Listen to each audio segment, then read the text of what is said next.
Noong March 2013 sa Western Canada, nakatakdang makipagkita ang batang ina na si Rachel sa kanyang kaibigan para mamili.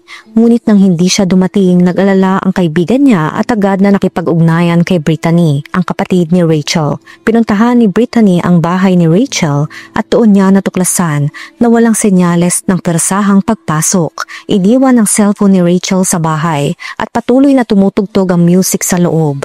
Habang unti-unting nabubunyag ang mga pangyayari, ang sinapit ni Rachel ay yumanig sa kanilang komunidad.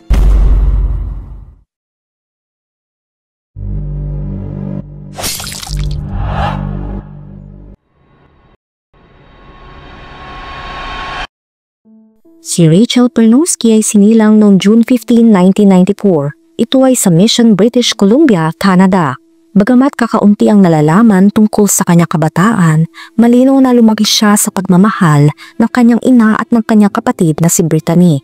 Ayon sa kanyang mga kaibigan, taglay ni Rachel ang isang natatanging tawa na kaya magdala ng saya sa sinuman. Samantala ang impormasyon tungkol sa kanyang ama ay limitado. Kilala siya bilang isang taong nagkaroon ng iba't ibang relasyon at mga anak mula sa iba't ibang kababaihan. Ngunit nanatiling hindi malinaw ang naging papel niya sa buhay ni Rachel. Si Rachel ay kilala bilang masayahin at malapit sa maraming tao sa kanyang buhay, lalo na sa kanyang half-brother na si Matthew, na halos 10 taon ang tanda sa kanya. Si Matthew ay sinilang noong 1985. Sa murang edad, hinarap niya ang hamon ng isang sirang pamilya matapos maghiwalay ang kanilang mga magulang. Naiwan siya sa pangangalaga ng kanyang ama at ng bagong asawa nito. Ngunit sa edad na 11, nagpasya siyang bumalik sa piling ng kanyang ina matapos maranasan umano ang pagmamalupit mula sa kanyang madrasta. Ayon kay Matthew, walang tumulong sa kanya sa panahong iyon at ito ang naging dahilan ng unti-unting niyang paglayo sa kanyang ama.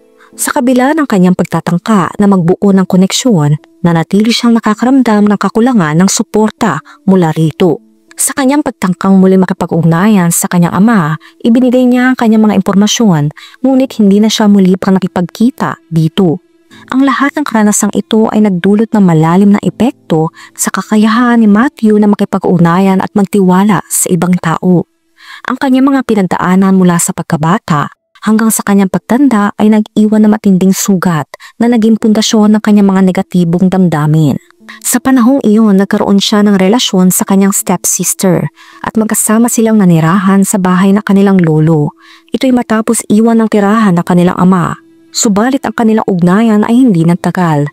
Sa kabila ng kanilang mahirap na sitwasyon, parehong napalayas ang dalawa mula sa bahay ng kanilang lolo na nagpalala pa sa kanilang komplikadong kalagayan. Hindi nakapagtapos si Matthew ng high school, ngunit nakamit niya ang isang diploma mula sa isang universidad at nakakuha ng lisensya sa securities nung siya ay nasa 20 years old. Sa kabila ng paghiwalay ng kanyang ama sa dating partner na naging sanhi ng trauma sa kanyang kabataan, umaasa si Matthew na maibabalik ang kanilang magandang relasyon. Sa kasamaang palad, hindi ito nagkatotoo. Sa edad na mahigit 20 years old, sinubukan ni Matthew na malampasan ang sakit at galit mula sa pagka-reject ng kanyang lolo at ng kanyang ina, na minsang sinabi na kinakailangan niya ng tulong sa isang psychologist. Ngunit ang binata ay may pagtanggi sa ganitong idea. Sa edad na 20, na-diagnose siya na may depresyon, pero hindi siya nagpatuloy sa gamot o therapy. Sa halip, bumaling si Matthew sa bawal na mga substance at alcohol bilang paraan upang harapin ang kanyang mga problema. Subalit ang mga desisyong ito ay nagpalala lamang ng kanyang sitwasyon, nagdulot ng mas matinding pagbabago sa kanyang ugali at naghatid sa kanya sa mga pagkakamaling labis niyang pinagsisihan. Balik tayo sa buhay ni Rachel, ang half-sister ni Matthew, na hindi rin naging madali. Sa kabila ng lahat ng hamon, nakatanggap siya na walang kapantay na pagmamahal mula sa kanyang ina at nakababatang kapatid na si Brittany. Maaga siyang napaibig at nabuntis sa murang edad. Bagamat tinuturing niyang biyaya ang kanyang anak, hindi sila nanirahan na magkasama ng ama ng bata. Noong 18 years old si Rachel, naharap siya sa matinding hamon ng buhay. Nanirahan siya sa isang basement suite sa Mission at wala siyang trabaho. Ang kanyang anak na si Marco na 1 taong gulang pa lamang ay nanirahan sa bahay ng kanyang ama at lola kapag hindi kayang alagaan ni Rachel. Bagamat ganito, hindi nawawala ang pagmamahal at malasakit ni Rachel kay Marco kaya't madalas niyang binibisita ang kanyang anak tuwing Biyernes at Linggo. Noong kalagitnaan ng March 2013, nagplano si Rachel na mamili kasama ang isang kaibigan. Ngunit sa kabila ng kanilang plano, hindi dumating si Rachel sa oras ng kanilang pagkikita. Ang kaibigan ni Rachel ay nag-alala at agad na nakipag-ugnayan kay Brittany, ang kapatid ni Rachel, na nagpunta kaagad sa basement kung saan ito naninirahan upang tignan kung may nangyari sa kanya. Nang makarating sa lugar, hindi nakita ni Brittany ang anumang senyales na may persahang pagpasok. Ngunit may dalawang kakaibang bagay. Naiwan ang cellphone ni Rachel sa bahay at may bukas na radyo. Hindi normal para sa isang bagong ina na umalis ng walang dalang cellphone at naiwan ang radyo na bukas. Inanunsyo ng pamilya ang pagkawala at sinabi na ang 18 years old na ina ay huling nakita noong March 16, 2013. Ito'y sa kanilang bahay sa Mission bago siya tuluyang mawala. Si Rachel ay aktibo sa iba't ibang social media platforms kung saan nagpo-post siya ng mga larawan sa Instagram at nagtutweet tungkol sa mga kaganapan sa kanyang bayan. Ayon sa mga investigador, wala siyang kasaysayan ng paglalayas kaya't itinuturing nilang seryoso ang kanyang pagkawala. Ayon sa kapitbahay ni Rachel na si Layla James, naalala niyang nakita si Rachel na may suot na maong na may palamuti sa likod na bulsa at isang purple na pang-itaas. Nang oras na iyon, si Rachel ay nasa harap ng kanilang bahay sa 7700 block ng Katy Street sa Mission, naninigarilyo at umiinom ng alak kasama ang isang lalaking may suot na baseball cap. Bandang hating gabi ng Sabado. Ayon sa mga pahayag ng mga saksi, wala silang napansin na anumang kakaibang insidente o dahilan upang tawagan ng pulisya. Tila isang simple pag-uusap lamang ito. Bandang 1:00 na madaling araw, nakita ni Layla na umalis si Rachel kasama ang kanyang kausap. Sa sumunod na linggo, na magsimula ang paghahanap kay Rachel, isang grupo ng mga voluntaryo na naglilinis sa hilagang silangan ng highway ang nakakita ng mga damit na tumutugma sa mga inilabas sa impormasyon mula sa pamilya ni Rachel. Agad nilang inireport ito sa pulisya, ngunit patuloy pa rin ang mga investigasyon upang matukoy mga karagdagang detalye ng insidente. Dahil sa patuloy na pag-aalala ng pamilya, ipinagpatuloy ng mga otoridad ang paghahanap kay Rachel. Sa kasamaang palad, matapos ang ilang araw ng masusing pag-iimbestiga, natagpuan ang kanyang labi noong March 19, 2013. Ito ay tinapon sa isang madilim na bangin na humigit kumulang 44 km mula sa kanyang tahanan. Isang naglalakad sa tabi ng kalsada ang nakakita sa labi at agad na tumawag sa pulisya. Dahil sa mapanganib at mahirap puntahan ng lugar, kinailangan ng rescue at recovery team upang ligtas sa may ahon ng labi at maitukma sa mga investigasyon. Ayon kay Inspector Richard Kornarski mula sa Royal Canadian Mounted Police sa Mission, nagsimula sila ng operasyon ng paghahanap na may 25 na pulis, ngunit hindi nila inaasahan na magtatapos ang kaso sa isang pagpaslang. Sinabi ni Sergeant Jennifer Pons mula sa Integrated Site Investigation Team or IHIT, ang pinakamalaking unit ng site investigation sa Canada, na bagaman mukhang hindi sinadya ang pagkawala ni Rachel, wala pa silang napapanagot na suspect o sapat na motibo sa kaso. Gayunpaman, iginiit ni Sergeant Jennifer na patuloy ang kanilang pagsisiyasat at tinutok nila ang kanilang atensyon sa mga testigo.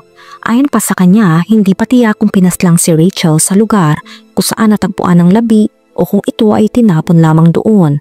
Pinag-aralan nila mga aktibong social media accounts ni Rachel upang makuha ang anumang impormasyon na makakatulong sa investigasyon. Inaasahan din nila ang mga resulta ng autopsy, ngunit mananatiling sarado ang mga detalye sa publiko habang nagpapatuloy ang kanilang pagsisiyasat. Idinagdag ni Sergeant Jennifer na ang pagkasawi ni Rachel ay nag-iwan ng malalim na pagkukulang sa kanyang pamilya at ang sakit na dulot nito ay mas matindi pa para sa kanyang batang anak na lalaki. Hinihikayat niya ang sinumang na impormasyon na makipag-ugnayan agad sa mga otoridad upang matulungan sila mabigyang linaw ang kaso. 2 araw matapos matagpuan ang labi ni Rachel, patuloy ang mga pagsisiyasat ng mga otoridad at mga eksperto upang makakuha ng mga lead na magbibigay liwanag sa insidente. Matapos ang 3 taon, noong June 23, 2016, nakuha ng sapat na mga ebidensya upang magsampa ng kaso laban sa mga responsable sa pagkasawi ni Rachel. Kinabukasan, June 24, 2016, inaresto si Matthew, ang half-brother ni Rachel mula sa kanyang ama. Sa kabila ng 3 taong investigasyon, noong June 27, 2016, inanunsyo ng Integrated Homicide Investigation Team at ng Royal Canadian Mounted Police ng misyon na may sapat ng ebidensya upang magsampa ng kaso ng pagpaslang laban kay Matthew na 27 years old nung naganap ang insidente. Si Matthew na 31 years old na noong 2016 at nakatira sa Richmond ay kinasuhan ng second degree na pagpaslang at isang ikalawang kaso ng krimen dahil sa pag-iiwan sa labi ng kanyang kapatid na si Rachel matapos itong itapon. Ang mga kasong ito ay nagbigay daan sa masusi investigasyon ng mga otoridad na patuloy na nagsasagawa ng mga hakbang upang malaman ang buong detalye ng insidente at matukoy ang tunay na motibo sa likod nito. Ipinahayag ni Sergeant Jennifer na sa kabila ng mahaba at mahirap na pagsisiyasat, nagawang makuha ng mga otoridad ang mga sapat na ebidensya upang dalhin si Matthew sa hustisya.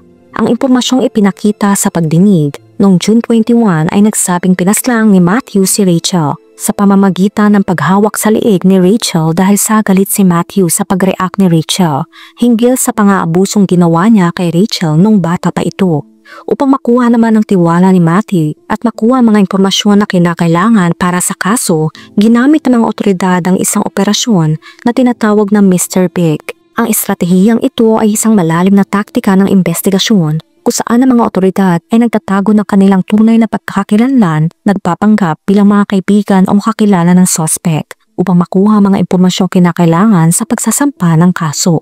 Sinabi ni Matthew kay Mr. Big na siya ay nainis dahil umano'y nagpapakita si Rachel ng pagiging biktima, samantalang siya ang talagang nagdusa dahil sa mga kaso at proseso ng korte na ipinataw sa kanya dahil sa pang-aabuso kay Rachel nung siya ay bata pa. Sinabi ni Matthew kay Mr. Big na inatake niya si Rachel sa ulo at tinakpan ang daluyan ng hangin. Pagkatapos, dinala niya ang labi ni Rachel sa kanyang tahanan sa Abbotsford. Dito, binaboy, inabuso, pinagsamantalahan at pagkatapos ay tinapon ang kanyang labi sa Chilliwack. Sa pagtatapos ng proseso, kinilala ni Wendy Stephen, ang abogada ng pamilya ni Rachel, na ang paghatol ay isang mahirap na hakbang, ngunit isang mahalagang bahagi ng pagnanais ng pamilya na makamit ang katarungan para kay Rachel.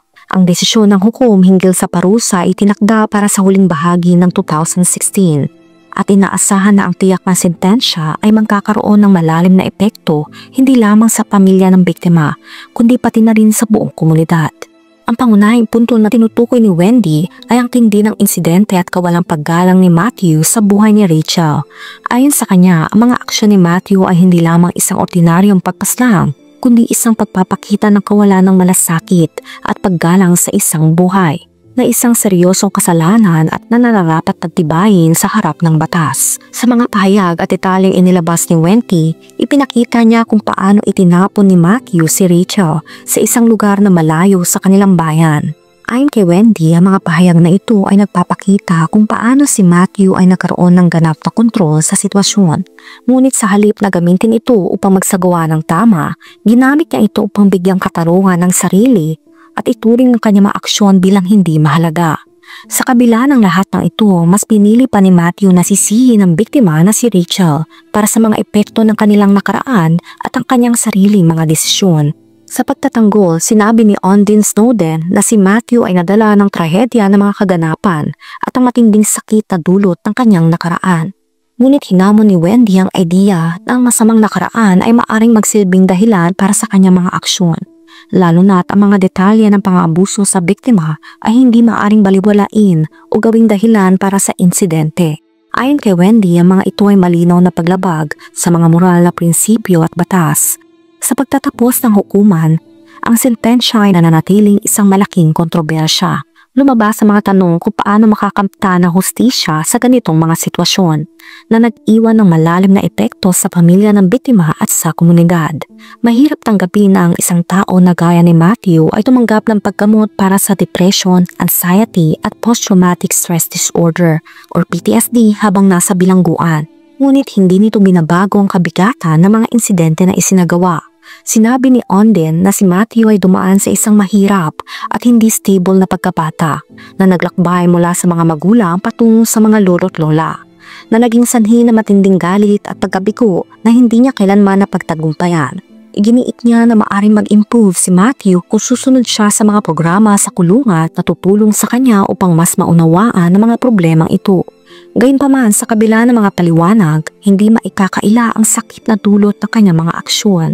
Sa hukuman ay puno ng pamilya at mga kaibigan ni Rachel na nakikinig sa mga malupit na detalye ng sinabi ni Rachel na ibinahagi ni Wendy. Habang ipinapakita ng depensa si Matthew bilang isang biktima ng kanyang nakaraan, pinatibay ni Wendy ang mga impact statements mula sa pamilya ni Rachel. Ibinahagi ng ina, ama at kapatid ni Rachel na si Brittany ang kanilang labis na kalungkutan at ang malalim na epekto ng pagkasawi ni Rachel sa kanilang buhay, na nagbigay ng higit na kahulugan at timbang sa pangangailangan ng hustisya sa kasong ito. Noong July 4, 2018, sumang-ayon si Judge Trevor Armstrong sa rekomendasyon ng mga abogado ng korona at depensa ukol sa sentensya na nagsasabing nararapat na maghintay si Matthew ng 13 years bago mag-apply para sa conditional na kalayaan, batay sa mga naunang desisyon sa mga katulad na kaso. Binigyan diin ni Armstrong na si Matthew ay magsisilbi ng habang buhay na pagkakabilanggo kahit na siya ay mapalaya. Kailangan niyang sundin ang mga tiyak na kondisyon at hindi garantiya ang parol. Inilarawan niya ang ugali ni Matthew bilang nakakasuka. Paglabas ng korte, nagbigay ng pahayag si Brittany sa City Vancouver Cooper at inamin na ang kanilang pamilya ay hindi na nagulat sa pahayag ni Matthew na nagkasala siya dahil alam na nilang lahat ito kahit walang konkretong ebidensya. Ibinahagi ni Brittany na si Rachel ang tanging biktima at kahit magpakita si Matthew bilang isang martir na humihingi ng simpatya, iginiit niyang hindi siya biktima. Binanggit niya na mahalaga na hindi malimutan ang mga detalye na kaso na naging dahilan ng kanilang paghihirap at nagpatuloy siya sa pagpapahayag ng kanilang pagod at kahinaan dulot ng matagal na laban na ito. Isa sa mga pinakamahalagang ebidensya ng sakripisyo ng pamilya ni Rachel ay ang liham na ibinahagi nila kay Sergeant Jennifer. Sa liham, binigyan diin nila na si Rachel ay isang ina, anak, kapatid at kaibigan at ang kanyang pagkawala ay nagdulot ng malalim na sugat at matinding kalungkutan sa kanilang mga puso na araw-araw nilang nararamdaman. Inilahad nila na si Rachel ay isang mabait, matatag, maganda at may buhay na sana'y aayusin ngunit hindi na ito natuloy. Ang hindi maipaliwanag na pagpaslang kay Rachel ay nang-iwan ng isang batang lalaki na hindi na magkakaroon ng pagkakataon na makilala ang kanyang ina. Inamin ng pamilya na hirap silang tanggapin ang lahat ng nangyari at humiling ng privacy habang pinipilit nilang magpatuloy. Ipinahayag nilang natamo nila ang hustisya ngunit wala ni isang bagay na makakapatay sa pagkawala ng kanilang mahal na si Rachel.